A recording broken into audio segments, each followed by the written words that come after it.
HOA, Karen sent thugs to threaten me, so I exposed her secret relationship with her assistant. It started with a knock on my door. Not the friendly kind. Heavy, repetitive, almost threatening.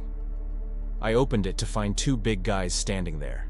They weren't neighbors, they weren't polite. They just said, "Karen wants you to stop." Karen, the HOA president.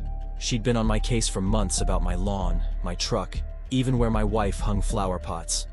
At first, I laughed it off. But this was intimidation. Coercion, that means using pressure or threats instead of fairness. And that's when I decided, no more. So I started digging, not with a shovel, online through HOA meeting minutes, old budgets, even a few leaked emails a neighbor slipped me. Karen looked squeaky clean, but people who act too perfect usually aren't. One night, while flipping through records, I noticed something odd. Her assistant's name kept showing up on expense reports, hotel stays, late-night meetings. My gut told me there was more to this story, but I had to be careful. Karen was ruthless. At the next HOA meeting, I asked, "Why are we paying for off-site meetings?" Her face flushed red. She stammered. The room grew tense.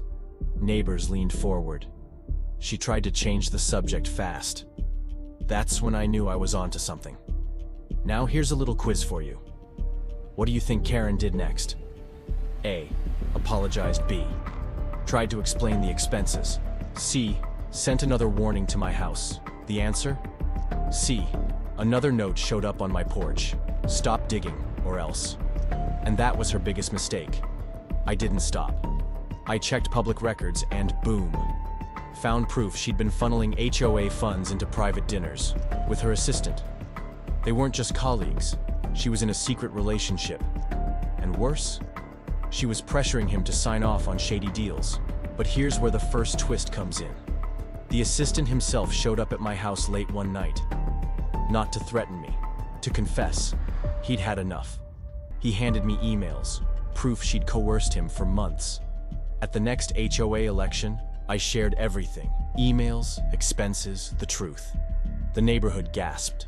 Karen tried to shout me down, but the assistant stood up and backed me. And here's the second twist.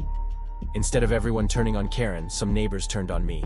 They said I'd gone too far, digging into private lives. The vote was split.